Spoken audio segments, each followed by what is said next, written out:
All right. Welcome back to the warm up, everybody, with John Ben again. Before we dive into it, make sure you like, comment, subscribe, turn on that bell, all the notifications, all that good stuff, so you never miss anything NBA.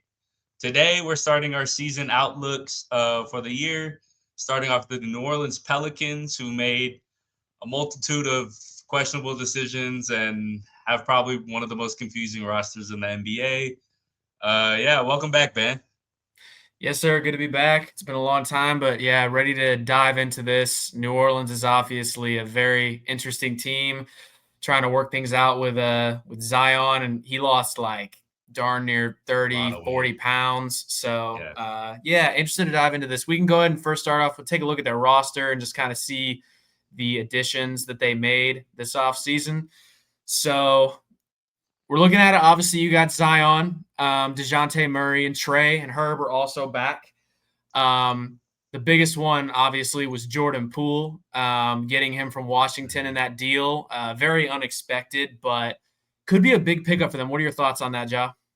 Yeah, I like Jordan Poole as like an offensive engine. They had TJ McCollum, DeJounte Murray's out still. So having a ball handler, shot creator like that, I think could open up some stuff for Zion. My only question is how they're gonna defend um at that, but he's surrounded by really good defenders. So it's an interesting team to see what they're gonna do from there. So Yeah, yeah, I what you think? agree. I think for them, it's really going to come down to like what version of Poole they're going to get, right? Because you obviously have two Hmm. different versions. You have Golden State Poole, which was, a starter on that finals team there for a little bit. And then you have the Poole that was in Washington that got traded. So it's really Hmm. gonna come down to if you get the version you want of Jordan Poole, I think it can work. I don't know how that backcourt's going to look with DeJounte Murray. I just think it's going to be interesting. The thing with New Orleans, like they've added a lot of guys that have a big bag offensively. They've got wing defenders like Hmm. and Herb Jones, who are known to be like some of the best wing defenders in the NBA. I'm really interested to see what happens with Fears and Derik Queen, who they got in the draft. Hmm. Those were two picks that I really enjoyed. I like seeing them get those pickups. What are your thoughts on the Rooks? Yeah, I mean Jeremiah Fears, he's raw, like he's not that experienced. He has a lot of talent. I think he's only 18 or 19 years old, but I mean he went number nine still, even after the season he had it. I think he was at Oklahoma, but I think he's gonna be good. But you know, when you start a rookie point guard or plays a lot of minutes, a rookie point guard, it's hard. It's hard for them to find their footing. Derek Queen, he's already hurt. Coming into the draft, he had a lot of injury concerns. People worried about, but he was actually one of my favorite players in the draft. So I hope it pans out for them because what they gave up to get Derek Queen was insanity. I don't think they should trade with Atlanta anytime soon. But I think overall, like if I think it's going to come down to what Zion does, and this is a huge year for Zion. This is the healthiest he's looked, and yeah, Yeah, I think, for Zion, it's always been about can you stay healthy? Because the Zion that's right, on the floor that's healthy is a walking like 30 and 10 every night. I mean, like yeah, just with his play style and his raw ability to get to the rim and just make an impact on both ends is like nothing we've ever seen when he's healthy. But like I said, right. is he going to be healthy? So looking at, I mean, based off media day, I mean, he looks slimmer than he's ever been. I mean, he didn't Yeah. even look that slim at Duke. So I was shocked. Like, usually in the offseason when players are working out, you obviously hear about it, but like he just kind of waltzed up to media day, was like, oh yeah, I lost 35 pounds. And I was like, geez, dude. So yeah, I think also the DeJounte Murray thing is interesting because you're getting him off injury. Yeah. And you just have to wonder what he's going to look like. Is he going to be DeJounte Murray of old? Because uh, missing time with an injury like that is always really tough. And then also, I mean, you get an underrated pickup in Looney.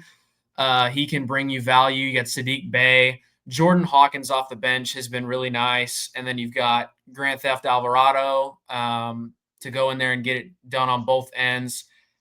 Just a lot of guys that you're just really thinking like, look, if they can put this together, like, what are they going to look like in the West? So, like, my question to you is like, what do you think as far as like standings and like your season outlook, like how like what is like their win total look like slash where do you see them finishing in the playoff race? Yeah, I mean, last year they were obviously really bad because they had a bunch of injuries. I mean, I think for them, um, a lot of people would say if they start out bad, they'll probably look to rebuild, but it's just and try to get off like a Trey Murphy and Herb Jones, who I think have significant trade value in a league full of wings. But at the end of the day, it's going to come, but they can't because they traded that pick to Atlanta. I think they're probably a play-in team at best. It's hard for me to seeing them secure a top uh, 8 seed. Even I don't think they make the playoffs. They're probably the second or third worst team in the West, behind Portland or Utah. But yeah, it's gonna be rough for them to overcome that. I think they're gonna be fun to watch offensively. I think the influx of offensive talent's really interesting to watch. And then Zion, like you have to see what you have with Zion because I mean he went number one overall for a couple of years for a reason. So Yeah, absolutely. For me, I really agree. I think there's potential for them to be a play-in team. I do think, in for any team in the NBA, there's always that element of surprise that you could have. Like we've seen teams in the mhm. past make the postseason or have a really high seed that we really didn't expect to be there. Like I think the best example is Sacramento a few years ago getting the number 3 seed. We didn't even Yeah, have Sacramento in the top 8. So right. it could definitely happen. I think New Orleans' biggest thing has just been health. And who knows with this group of guys what it's going to be like. And you obviously have a lot of transition too, like, completely new point guard room. DeJounte Murray's not Mhm. there anymore. No more Brandon Ingram. Your big man rotation is now different. You've had to add Looney. You don't have they still got Misi, right? Me see. Maybe he takes a Yes. second year lead. Yes, So there is definitely some potential for that.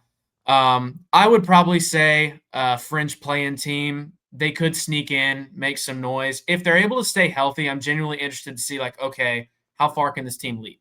Because there's yeah. a lot of guys on this team. Like they have defense, they have offense, they have Zion Williamson, who's their star, Mhm. and you've got a lot of young guys who are hungry. So very interested to see how the New Orleans story will develop. But the biggest thing I think you can take away is this group has just got to keep themselves on the floor because they can't. Mhm. Because the past few years they've had games where their injury report is like 10 people long and they're having to grab Yeah. guys out of their G League affiliate. And you never want to see that for an NBA team. And that's part of the reason why they've missed the playoffs for so many years in a row. Yeah. And to like add on to that, like the ownership and the front office, they just don't know what they have because they've never been fully healthy before. So I think being able to see what you have and maybe move some parts could be really interesting. I'm curious to see like if they were to make a plan, I think that's because their offense becomes like a top 10, top 15-ish offense. And Yeah. like I mean, a dark horse for leading the league in scoring for me is actually Zion. I think there's a high chance. I don't think there's a high chance, but that's why You he's never my know. dark horse. I think he like I don't think they have a lot of scoring, but they have a lot of versatility to get him open shots. So I think there's a thing with that. Yeah, just seeing if Zion defensively too will be huge because he's always Yeah. been a good help, chase down block defender. But if he could take that leap, being skinnier, being more of that lateral quickness defender, that would go a long way for this New Orleans team. Yeah. I think also it's like you're watching these highlights of Zion right now, and it's like his sure ability to just get to the rim and just flush it. I mean, he's just a force down there. Like I remember Oh yeah, I turned on a random Pelicans game last year, and Zion's like got 35 points. And on the other end, he's just, I mean, look at that. That's genuinely yeah, ridiculous. So yeah. it's like, yeah, if they get that version of him, who, mind you, is now down a lot, like if he's still able to have the same forceful impact with his current weight, like things could be very special for him. So rooting for him, rooting for the Pelicans. We'll see what happens. Yeah, we'll see. They're in the West, so that's going against them. But we'll see. This can be a fun year to for them, and it's a big year. It's a big year for Zion. It's a big year for Poole, who's still trying to recoup some of his like identity and scope around the league. It's a big year for a lot of them, and especially Derek Queen, who rightful or not, I mean they traded an unprotected first or a swap that could be the number one overall pick in next year's draft. So, Yeah, that's a big deal. uh, all right. Do you have anything else to add to that? No, I think we're good. Yeah, so that concludes our season outlook for the New Orleans Pelicans. Please leave a comment, subscribe to the YouTube channel. Please give us your thoughts. Give us what you guys think New Orleans is going to do this year. Sir. Thank you for watching.